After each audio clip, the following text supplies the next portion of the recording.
பரிசுத்த நாமத்திற்கு மகிமை உண்டாவதாக. ஸ்தோத்திரம் அப்பா. உம்மை துதிக்கிறோம் துதிக்கிறோம் துதிக்கிறோம். இந்த காலை வேளைக்காக நன்றி செலுத்துகிறோம் அப்பா. ஹல்லேலூயா ஹல்லேலூயா. எங்களுடைய ஆவி ஆத்மா சரீரத்தை படைக்கிறோம். உம்முடைய இரத்தத்தால் எங்களை கழுவும் ஆண்டவரே. Thank you Jesus, thank you Jesus, thank you Jesus.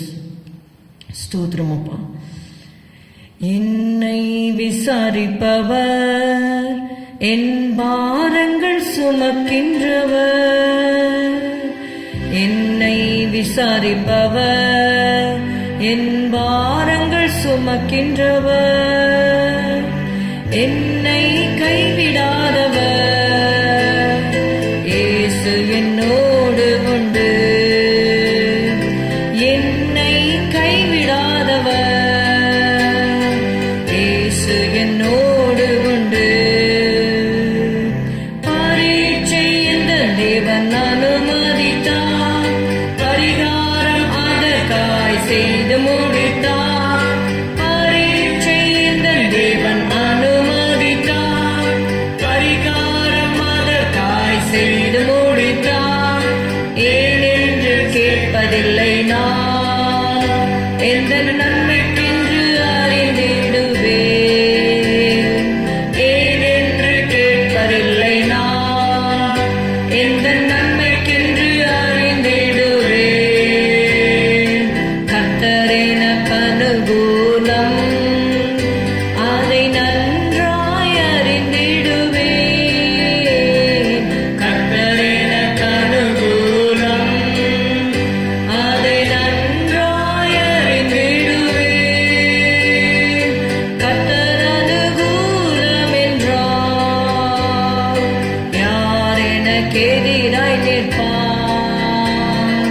கர்த்தர் அனுகூலம் என்றால் யார் எனக்கு எதிராய் நிற்பார்? பரீட்சை இந்த தேவன் அனுமதித்தார், பரிகாரம் அதற்காய் செய்து முடித்தார். பரீட்சை இந்த தேவன் அனுமதித்தார், பரிகாரம் அதற்காய் செய்து முடித்தார். ஏனென்று கேட்பதில்லை நான், எந்த நன்மைக்கென்று அறிந்திடுவேன். ஏனென்று கேட்பதில்லை நான், எந்த நன்மைக்கென்று அறிந்திடுவேன். என்னை விசாரிப்பவர், என் பாரங்கள் சுமக்கின்றவர். என்னை விசாரிப்பவர், என் பாரங்கள் சுமக்கின்றவர். என்னை கைவிடாதவர், இயேசு என்னோடு உண்டு. என்னை கைவிடாதவர், இயேசு என்னோடு உண்டு. ரோமர் 8வது அதிகாரம் 31வது வசனம். Let's turn our Bibles to Romans chapter 8 and verse 31. இவைகளை குறித்து நாம் என்ன சொல்லுவோம்? தேவன் நம்முடைய பட்சத்தில் இருந்தால் நமக்கு விரோதமாய் இருப்பவன் யார்? What shall we then say to these things? If God be for us, who can be against us? Amen.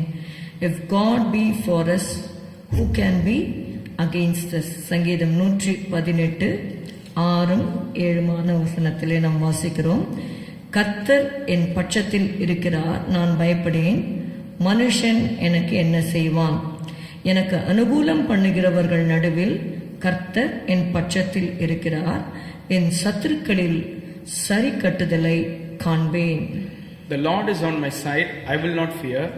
What can man do unto me? The Lord taketh my part with them that help me. Therefore shall I see my desire upon them that hate me.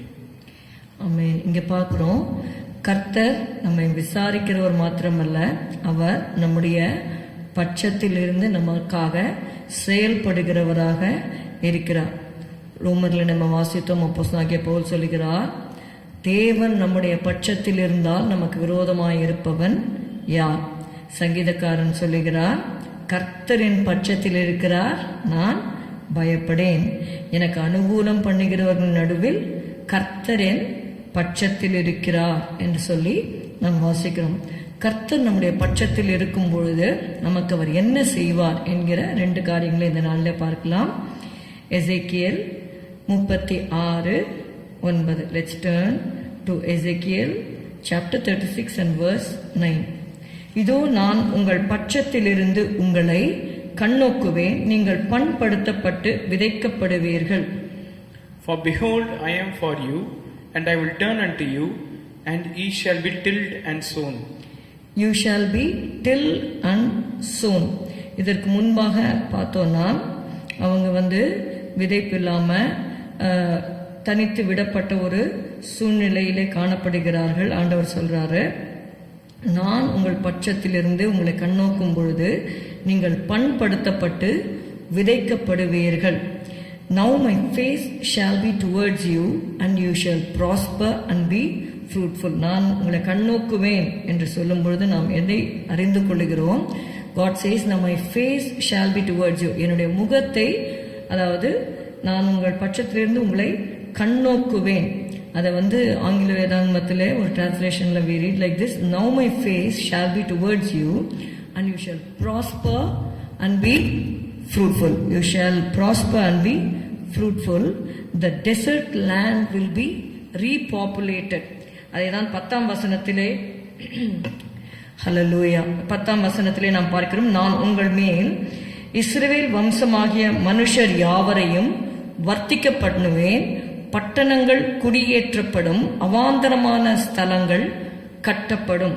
Let's read 10th verse of 26. And I will multiply men upon you, all the house of Israel, even all of it, and the cities shall be inhabited, and the ways shall be builded. ஆமென். கர்த்தர் ஆத்துமாக்களை இந்த வருடத்திலே நமக்கு தருவாராக. உன் ஜீவனுக்கு ஈடாக ஜனங்களை கொடுப்பேன் என்று ஆண்டவர் வாக்கு பண்ணியிருக்கிறார். நீங்கள் பண்படுத்தப்பட்டு விதைக்கப்படுவீர்கள். அப்பொழுது என்ன ஆகும்னா, God will look toward us, we shall prosper and be fruitful.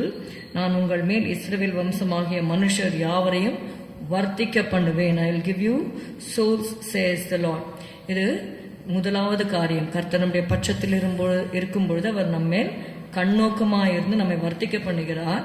இரண்டாவது, ரூத் 2வது அதிகாரம் 13வது வசனம். Let's turn to Ruth chapter 2 and verse 13. அதற்கு அவள், என் ஆண்டவனே, உம்முடைய கண்களில் எனக்கு தயை கிடைக்க வேண்டும். நான் உம்முடைய வேலைக்காரிகளில் ஒருத்திக்கும் சமானமாய் இராவிட்டாலும் நீர் எனக்கு ஆறுதல் சொல்லி உம்முடைய அடியாளோட பட்சமாய் பேசினீரே என்றாள். Then she said, let me find favor in thy sight, my Lord, for that thou hast comforted me, and for that thou hast spoken friendly unto thine handmaid, though I be not like unto one of thine handmaidens. Amen. இரண்டாவதாக தேவன் செய்கிற காரியம், Boaz, he is compared to the Lord Jesus Christ. அங்கே பார்க்கிறோம், ரூத்தை பார்த்து Boaz பட்சமாய் பேசினார் என்று சொல்லி பார்க்கிறோம். நீர் எனக்கு ஆறுதல் சொல்லி உம்முடைய அடியாளோடே பட்சமாய் பேசினீரே. ஆண்டவர் நம்முடைய பட்சத்தில் இருக்கும் பொழுது அவர் கண்ணோக்கி பார்க்கிறவர் மாத்திரமல்ல, நம்மோடு பட்சமாய் பேசுகிற தேவனாக இருக்கிறார். அதனால்தான் ஏசாயா 40:1-2 நாம் வாசிக்கிறோம், என் ஜனத்தை ஆற்றுங்கள் தேற்றுங்கள், எருசலேமுடன் பட்சமாய் பேசி அதன் போர் முடிந்தது என்றும் அதன் அக்கிரமம் நிவர்த்தி ஆயிற்று என்றும் அது தன் சகல பாவங்களின் நிமித்தம் கர்த்தரின் கையில் இரட்டிப்பாய் அடைந்து தீர்ந்தது என்றும் அதற்கு கூறுங்கள் என்று உங்கள் தேவன் சொல்லுகிறார். Comfort ye, my people, saith your God. Speak ye comfortably to Jerusalem, and Amen. Cry unto her, that her warfare is accomplished, that her iniquity is pardoned, for she hath received of the Lord's hand double for all her sins. Amen. இங்கே பார்க்கிறோம், ஆண்டவர் என் ஜனத்தை ஆற்றுங்கள் தேற்றுங்கள், எருசலேமுடன் பட்சமாய் பேசுங்கள் என்று சொல்லி ஆண்டவர் சொல்லுகிறதை பார்க்கிறோம். அவரும் நம்மோடு பட்சமாய் பேசுகிறவராக இருக்கிறார். முதலாவதாக நம்முடைய பட்சத்திலிருந்து அவர் கண்ணோக்குகிறார். இரண்டாவது, நம்மோடு பட்சமாய் பேசி நமக்கு செய்ய வேண்டிய காரியங்களை அவர் செய்கிறவராக இருக்கிறார். நாம் ஜெபம் செய்வோம். ஸ்தோத்திரம் அப்பா, உம்மை துதிக்கிறோம் ஆண்டவரே. தேவன் நம்முடைய பட்சத்தில் இருந்தால் நமக்கு விரோதமாக இருப்பவன் யார் என்று எழுதப்பட்டிருக்கிறபடி ஆண்டவரே, நீர் எங்கள் பட்சத்திலே இருக்கிறீர். ஆண்டவரே, நாங்களும் உம்முடைய பட்சத்திலே காணப்பட ஆண்டவரே எங்களுக்கு நீர் கிருபை செய்யும். அன்றைக்கு ஆண்டவரே மோசே கேட்டாரப்பா, கர்த்தருடைய பட்சத்தில் இருக்கிறவர்கள் யார் என்று சொல்லும் பொழுது ஆண்டவரே, அப்பா, உம்மை நேசிக்கிறவர்கள் உம்முடைய பட்சத்திலே வந்தார்கள். ஆண்டவரே, நாங்களும் எப்பொழுதும் ஆண்டவரே உம்முடைய பட்சத்திலே காணப்பட எங்களுக்கு நீர் கிருபை செய்யும். ஆண்டவரே, உம்முடைய ஆண்டவரே முகம் எங்கள் மேல நோக்கமாயிருக்கும்படி நாங்கள் செபிக்கிறோம். நீர் எங்களோடு பேசும்படி செபிக்கிறோம். அப்பா, ஸ்தோத்திரம். எங்களை தாழ்த்தி உடைய கரத்திலே ஒப்புக் கொடுக்கிறோம். இயேசுவின் நாமத்தில் பிதாவே, ஆமேன். என் ஆத்துமாவே கர்த்தரை ஸ்தோத்திரி, என் முழு உள்ளமே அவருடைய பரிசுத்த நாமத்தை ஸ்தோத்திரி. என் ஆத்துமாவே கர்த்தரை ஸ்தோத்திரி, கர்த்தர் செய்த சகல உபகாரங்களையும் மறவாதே. Good morning. Have a good day. God bless you.